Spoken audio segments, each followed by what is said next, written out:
ETF index mutual funds నేర్చుకుని stock మార్కెట్లో రాణించాలనుకుంటున్నారా? వెంటనే ఈ నెంబర్కి కాల్ చేయండి.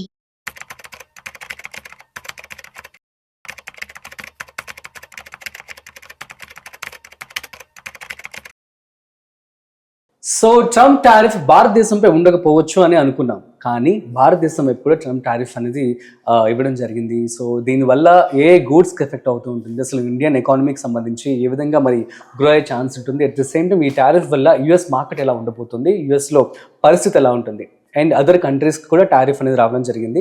ఇది ఎలా ఎఫెక్ట్ అవుతూ ఉంటాయి, దీనికి సంబంధించి పూర్తి సమాచారం ఇవాళ మనతో చెప్పడానికి వెల్దీ చక్రధర్ గారు ఉన్నారు. సో వారి మాటలోనే అడిగి తెలుసుకుందాం. సో హాయ్, హలో, నమస్తే, వెల్కమ్ టు సుమన్ టీవీ. నేను మీ Rajiv Pasupuleti. So let's start. Hi sir, నమస్తే. నమస్తే అండి సార్. మనం చూస్తున్నట్లయితే ట్రంప్ టారిఫ్ భారతదేశంపై కూడా వేయడం జరిగింది. So almost 25%. సో దీన్ని మనం ఎలా చూడొచ్చు, అండ్ ఎలా ఎఫెక్ట్ అవుతుంది అంటారు, అండ్ యూఎస్ మార్కెట్ ఎలా ఉండబోతుంది? ఇది యాక్చువల్గా కొంచెం సీరియస్గా తీసుకోవాల్సిన విషయమేనండి. ఎందుకు మనం చూస్తే ఎప్పుడైతే టారిఫ్ అన్న వార్ జరిగిందో, ట్రేడ్ వార్, అప్పటి నుంచి కూడా మార్కెట్ వాలిటాలిటీ మనం చూసాం, బాగా పడిపోయింది. ఇండియన్ మార్కెట్ సెంటిమెంట్స్ బాగా ఎక్కువ రాణించాయి. సో ఎందుకు అంటే ఇండియా ఒక ఎక్స్పోర్ట్ లో, అంటే మనం కనుక మన భారతదేశము ఎక్కువ ఎక్స్పోర్ట్స్ చేస్తున్న కంట్రీ ఏదంటే యుఎస్. మనం 100 రూపీస్ బయటకు ఎక్స్పోర్ట్ చేస్తున్నాము అంటే అందులో 25% యుఎస్డే ఉంది, మేజర్ రోల్ ఉంది.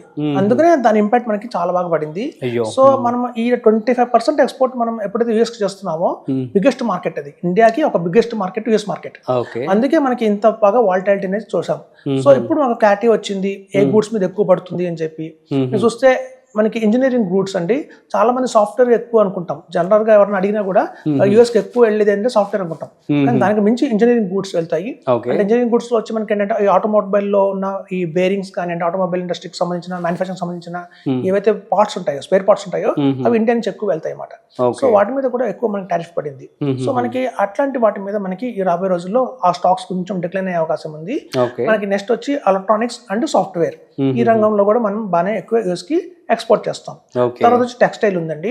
ఆల్రెడీ మనకి ఎప్పుడైతే ఈ టారిఫ్ వర్డ్స్ జరుగుతున్నాయి, వార్ జరుగుతుంది, నెగోషియేషన్స్ జరుగుతున్నాయి అనగానే యుఎస్ లో ఆల్రెడీ బట్టల మీద రేట్ పెరిగాయి.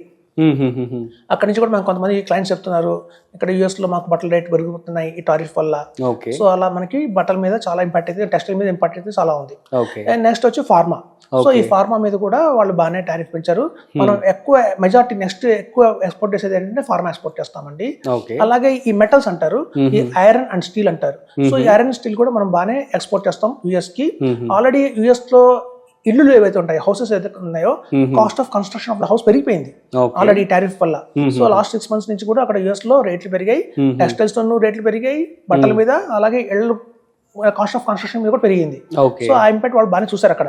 సో ఇట్లాంటి మన నెక్స్ట్ ఫార్మా, తర్వాత మనకి చూస్తే ఈ గూడ్స్ అండ్ మనం అనుకున్న మెటల్స్, తర్వాత గోల్డ్ అండ్ జ్యువెలరీ, లెదర్, అన్నిటికంటే తక్కువ లెదర్ అండి, దాని ఇంపాక్ట్ లేదు.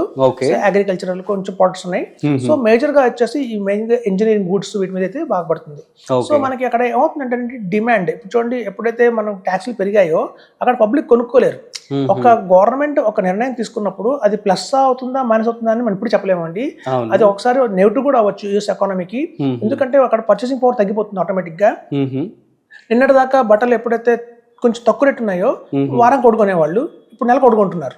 అంటే ఆటోమేటిక్ గా ఏమైంది, డిమాండ్ తగ్గిపోయింది. అక్కడ డిమాండ్ తగ్గిపోతుందో సప్లై తగ్గిపోతుంది. రేపు పొద్దున మనం ఇక్కడ నుంచి ఒక 1000 పంపించే వాళ్ళం, ఇప్పుడు 600 సరిపోతుంది అంటారు వాళ్ళు. సో మన దగ్గర ఇంకా 400 బ్యాలెన్స్ ఉంది. ఈ 400 ని మనం అదర్ ఎకానమీస్ ని మనం ఫైండ్ చేయాలి. మనం చేయాల్సింది ఏంటంటే, ఒక యుఎస్ కి మనం ఎంత పంపిస్తామో అలా కాకుండా నెక్స్ట్ ఆల్టర్నేట్ ఎకానమీస్ ఏవి ఉన్నాయి అది కూడా మనం వాళ్ళు కొంచెం బాగానే స్టడీ చేస్తున్నారండి. నెక్స్ట్ బెస్ట్ ఒకవేళ మనం ఎంత టెక్స్టైల్ అయితే ఎక్స్పోర్ట్ చేస్తామో, డిమాండ్ అక్కడ లేదు కాబట్టి, మన రేట్లు పెరిగాయి కాబట్టి అక్కడ మన డిమాండ్ తగ్గుతుంది ఆటోమేటిక్ గా. సో ఆ సర్ప్లస్ మన ఇండియాలో ఉండిపోతుంది. సో ఇండియన్స్ కి కొంచెం తక్కువలో బట్టలు దొరికే అవకాశం కూడా ఉంది తద్వారా. అంతా ఒక చైన్ అండి ఇదంతా. సో మనకి చూస్తే రాబోయే రోజుల్లో వాళ్ళు యుఎస్ వాళ్ళ ఏంటంటే లాభం ఎందుకు పెంచుతున్నారు టారిఫ్స్ అంటే, 2 రకాల కారణాలు ఉన్నాయండి. ఒకటి, భారీగా ట్యాక్స్ పెంచడం వల్ల యుఎస్ కి ఆదాయం వస్తుంది, అదొక మైండ్ లో పెట్టున్నారు. ఇంకోటి, అక్కడ లోకల్ మ్యానుఫ్యాక్చరింగ్ కంపెనీస్ డెవలప్ అవుతాయి అన్న థాట్ లో పెట్టారు. అంటే ఇండియన్ కాకుండా అక్కడ లోకల్ గా వాళ్ళ కంపెనీ, వాళ్ళ ఓన్ మ్యానుఫ్యాక్చరింగ్ కంపెనీస్ అని. కానీ ఇక్కడ చూస్తే ఎంప్లాయ్మెంట్ ఏదైతే ఉందో, మనం చేసినట్టుగా ఎంప్లాయ్మెంట్ అక్కడ వాళ్ళు చేయరండి. ఇక్కడ మనకి ఏంటంటే, మన మెంటాలిటీ ఎలా ఉంటుందంటే, చెప్తాం 8 hours పని చేయమని, కానీ మనం ఎక్స్టెండెడ్ to 10 hours కూడా పని చేస్తాం, కొన్నిసార్లు అవసరం 12 hours కూడా పనిచేస్తాం. కానీ అక్కడ యుఎస్ వాళ్ళు అలా పనిచేయరండి. మార్నింగ్ 9కి వచ్చారంటే ఈవినింగ్ 10 కల్లా 5 కల్లా వెళ్ళిపోవాలి. ఓకే. ఆ మధ్యలో 2 బ్రేక్స్ ఉంటాయి, 3 బ్రేక్స్ ఉంటాయి. అంత ఓవర్ నైట్ లో అక్కడ డెవలప్మెంట్ జరుగుతుంది అంటే సాధ్యం కాదు. ఓకే. కాబట్టి టారిఫ్స్ ఇబ్బంది ఏదైతే ఉందో హార్డ్లీ 6 months తర్వాత కూడా తెలుస్తుంది, ఆటోమేటిక్ గా మళ్ళీ తగ్గిస్తారు అన్న భావన కూడా ఉంది. ఎందుకంటే ట్రంప్ గవర్నమెంట్ హార్డ్లీ ఇంకో 3 years 4 years ఉంటుందండి, తర్వాత మళ్ళీ వేరే గవర్నమెంట్ వస్తుంది. ఇవన్నీ కూడా తాత్కాలిక సెంటిమెంట్, యాక్చువల్గా ఈ మార్కెట్ అనేది సెంటిమెంట్. ఇప్పుడు చూడండి, ఫర్ ఎగ్జాంపుల్ చెప్తాను, వినాయక చవితి వచ్చింది అనుకోండి, వినాయక చవితి వస్తే రేపు వినాయక చవితి అనగానే ఇవాళ వినాయకుడు బొమ్మ మీకు 1000 రూపాయలు చెప్తారు. వినాయక చవితి రోజున మార్నింగ్ అదే వినాయకుడు 1000 రూపాయలు కాస్తూ మీకు 800 అంటారు, 700 అంటారు. కొంతమంది సాయంత్రం పూజ చేసుకుంటారు, వాళ్ళు 300కే ఇచ్చేస్తారు. ఇక్కడ వినాయకుడు మారలే, కానీ ప్రైస్ డిమాండ్ అనేది మీకు గంటకి మారిపోతూ వచ్చింది.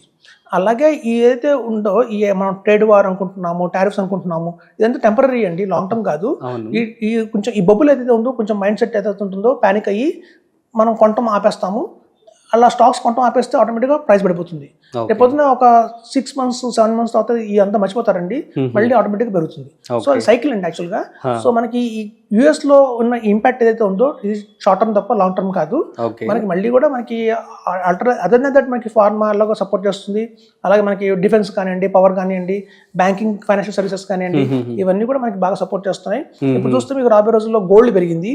ఈ గోల్డ్ పెరగడం వల్ల ప్రతి వాళ్ళు ఏంటంటే గోల్డ్ లోన్స్ తీసుకోవడం మొదలు పెట్టారు.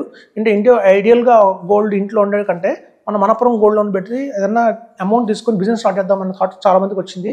తద్వారా ఇట్లా ఫైనాన్షియల్ సర్వీసెస్ రంగం చాలా బాగా డెవలప్ అవుతుంది ఇండియాలో. ఓకే. సో మనం ఎక్కడైతే టారిఫ్ వల్ల లాస్ అయ్యామో వేరే సెక్టర్స్ వాటిని కవర్ చేస్తున్నాయి.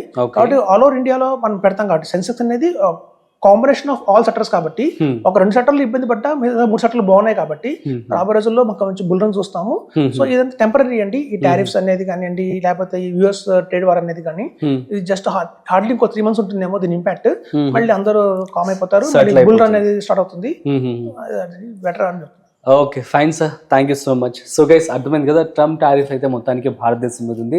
దీని ద్వారా ఒక 3 నెలలు మాత్రం ఆబ్వియస్లీ ఇంపాక్ట్ అయితే ఉంటుంది. ఆఫ్టర్ దట్ మనం యూజ్ టు ఇట్ అయిపోతామని చెప్పి వెల్డీ చక్రధర్ గారు చెప్తూ ఉన్నారు. So that's it. సో ఎప్పటికప్పుడు మార్కెట్ అప్డేట్స్ కూడా తెలుసుకొని ఆ తర్వాత మీరు పెట్టుబడి పెట్టుకోండి. That's it. సో మరొక ఇంట్రెస్టింగ్ కాంటెంట్తో మళ్ళీ కలుద్దాం. అంతవరకు చూస్తూనే ఉండండి Suman TV. This is Rajiv signing off. Video నచ్చినట్లయితే like, share and subscribe. Thanks for watching.